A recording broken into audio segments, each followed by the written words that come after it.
Alright, so I'm still talking with Sean, and we're both getting fucked up, and we're having a good time. And he told me he got kidnapped by Mexicans in Cabo San Lucas right before he fucking did this trip on where he sunk. So how the fuck do you get kidnapped? I don't understand. Like, just because you're American? Don't understand, like the cartel. I've been kidnapped 3 times. Three times? Yeah. Once I got shanghaied. Once some chick wanted to make me a sex slave. This was really fucking serious. Jesus Christ. Dude, you're just an adrenaline junkie, apparently. Goddamn. So, yeah, I wonder what it's like to live normal, like to actually have a life that makes like peanut butter sandwiches. It's boring as fuck. They all sit in front of TVs and watch Ellen DeGeneres. You don't want to do that shit.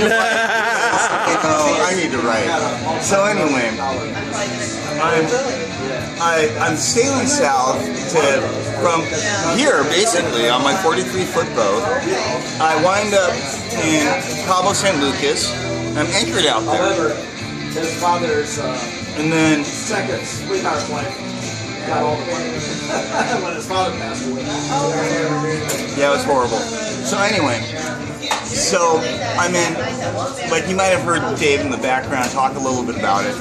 I'm in Cabo San Lucas, and what people don't understand is basically the cartels down there run a lot, particularly like timeshares, etc. But you know, I'm just... Yeah, it's fine. Hopefully some editing will take that out. It will. I'm really good at editing. Alright, so I'm down in Cabo San Lucas, and I meet this guy, and he's kind of nice. You know, we have some beers together. I don't have any friends, so might as well hang out, you know what I mean? Yeah. Like I just met you, you know? Exactly. How you meet anybody. Yeah. And so he comes aboard the boat, we smoke some herb, etc. And I leave something, you know, like that classic snag, you leave an expensive knife out or something, they take that, you know, they're fucked. But, you know, he didn't fail any of these tests. One day we're walking up the street with Ducati, and I say, hey, a Corvette goes by. I go, my dad makes a bumper. He goes, is your factory worker? I go, no. He owns a company, and a bumper for Corvettes made by Vermont Composites. He goes, oh. And then afterwards, he keeps trying to get me to go over to his house. Now, it's funny in this culture, I don't want to be racist or anything, but if a Mexican's buying you a lot of shit, particularly alcohol, mind what the fuck's going on. Yeah. And eventually, after a number of attempts to get me really fucked up, I get really fucked up. And when we get into the cab, he introduces me to the cabbie like it's his personal best friend, and I think that's weird. And then I talk to this guy.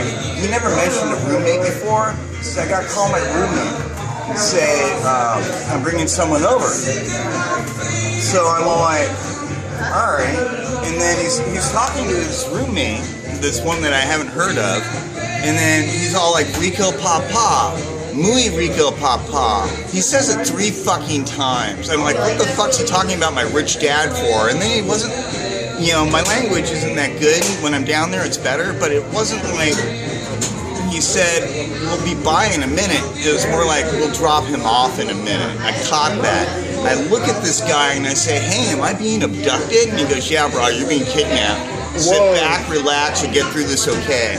Well, I start to kick out the fucking window.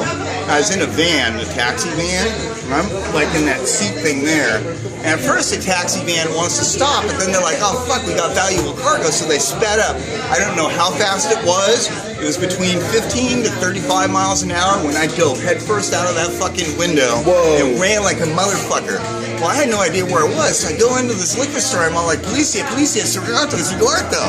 So he calls the cops, I think, oh shit, I got a 4 ounce on me. This is Mexico, it's not cool. I need to keep my pot, I'm really having a bad day. Right? So, you need it. Then I go down this alley, no fucking shit, I get mugged. They take your pot? No, they didn't take my herb, but they took my phone, and it had gotten wet earlier, and I really thought it wouldn't work, but trust me, you don't have a phone stolen in Mexico because they don't have the 800 number to call. No doubt, you right? You know what I mean? It took me a while, and then Verizon said they were going to excuse me for my charges, but they didn't. I had like $200 I had to wind up paying. It was fucking awful.